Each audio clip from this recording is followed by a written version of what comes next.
Me, I like it. We gather like this. We talk about this country. Because Uganda is hard for everyone. It is hard. You see people smart, but deep down, we are stressed. That's why when you see people's WhatsApp status, their emotions are hard to understand. You see the first status, eating life. Second status, batufuzewowi.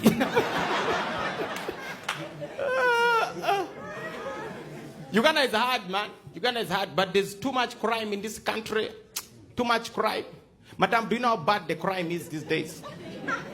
The crime is so bad, even criminals are concerned.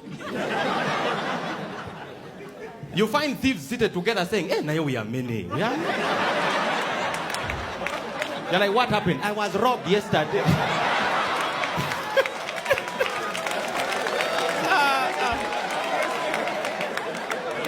The crime in Uganda is bad. It is so bad we now have so many types of thieves. There are thieves who are friendly. Madam, do you know there are thieves these days who understand your situation? I have a friend whose car was taken. He was driving Northern Bypass. You know, at night they throw stones and they crack your windshield. So you park, you think maybe it's a hey, you get out. They grab this man, beat him, took the car. On their way, one of the thieves felt pain and told one of them, he said, but we left him in a very bad place. Eh? You know there are thieves there. Let us go and help him. They came back, they found him still bleeding. They said, you are still here? He said, hey, I was beaten. He said, there are thieves here. He said, but aren't you the thieves? He said, yes, but there are others. For us, we are for 8 p.m. The ones of midnight, they kill. They had to ask him, where do we drop you? They dropped him home. They dropped him.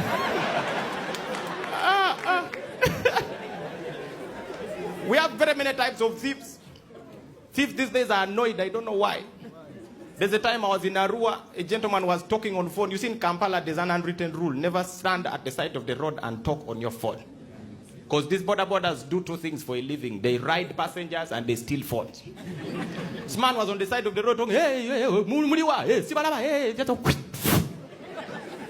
the phone had reached the hospital. Man was there confused. We thought it was done. The thief came back, slapped him. Pah! We said, why has he slapped him?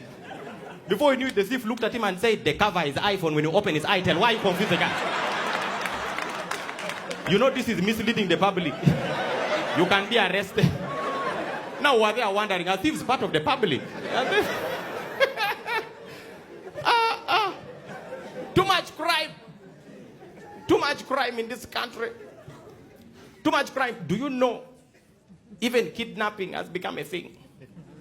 Kidnapping has become a thing. But you see, kidnapping cannot work in African countries. That's what I tell people, because we are poor. Madam, you know kidnapping works. They take someone in your family, then they call you, and they say, we have your child. If you give us 2 million, we shall release it. Now, this is the moment where you ask yourself, how much would they ask for you? What is your value? Where do you learn? Because there's money people mention, and your father says, how much? 5 for Guang. I can never. Maximum 1.2. Maximum.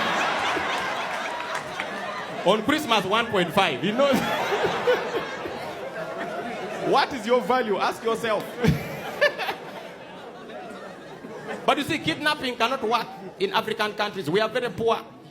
We are very poor. You see, in developed countries, they kidnap someone's child. First of all, these are very rich people. You know, rich people have like 1 child, 2 children. In Africa, we have like 22, 1 person. Unemployed, 22. In the US, they'll kidnap someone and that's his only child. And the kidnappers will call you. They're like, hello, we have your child. If you don't pay us $2 million, we are going to kill him. And the Muzungu is confused. Oh my God, no, don't kill him. He's my only son. They're like, if you want us to release him, you need to bring the money. And then they give you a location. Before they give you the location, they always tell you, do not involve the authorities. If you involve the police, we shall kill him. And these people are very cooperative. They will come to that location, give the money, and they get the child. If I was kidnapped. My father is in the house today. Never.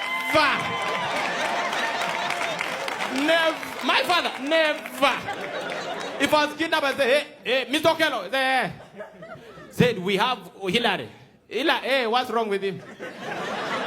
Said, we have kidnapped him. If you don't give us 2 million, we are not releasing. You first give him the phone. They say, you talk to your father, talk to your father. He said, hey, Muse, he said, hey, Hillary, how are you? He said, we are here, life is hard, they are disturbing us. Said, hey, did you have breakfast? Said, yeah, we had breakfast in the morning, they gave us eggs and bread. Did you have lunch?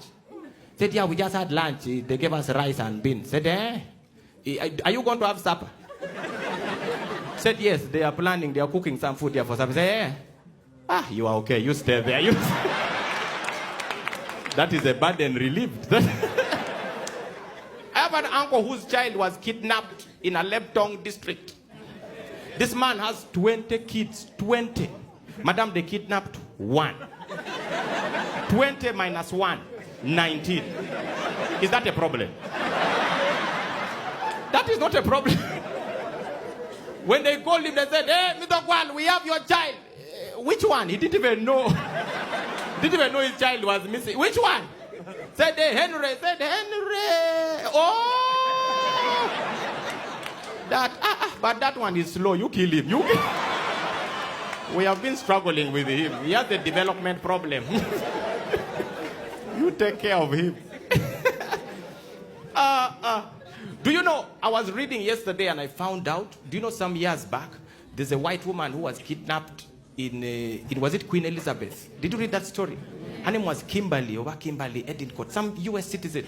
She was kidnapped together with the tour guide, some Ugandan. Meanwhile, that guy was lucky they kidnapped him with a white person. Because the government would have said, what are their names? Okello and who? And Mukasa. It is okay. But when they had Kimberly, they said, US citizen, yeah. Even Donald Trump was talking, Uganda, you have to do something. Our government was on pressure. Now me, when I saw that story in the news, I was excited. Because I've watched movies. And I know what happens in movies. That's what I thought would happen in Uganda. When they kidnap someone and you go to the police, in the US, they'll call they'll come to the victim. They say, now, madam, what you're going to do is very simple, right? You're going to go with the money, right? And when you reach the location, don't worry. We have snipers in the air. We have everyone on the ground. We have the FBI, the LAPD, NYPD. We have everyone, FDC, NUP. They are here to support you. All you have to do is listen to our instructions. And she has something in her ear. And the police keeps talking to her. They're like, just calm down. You know, they're always shivering. Oh my God, I'm really worried. They're like, don't worry. Just we have cameras on you. Don't worry. You are safe. And there's like, it's always like a very public location, like a mall. So there are many people shopping. What? But 80% of those people are police officers. But the kidnapper doesn't know. So when they arrive, this lady comes with money in the bag. And the kidnapper is coming alone. Looks at her and says, where is the money? I said, I brought the money right here. Is it full capacity, all the money? I said, yeah, $200,000. Okay, now you're going to hand me the money. But where's my child? I want to see my baby.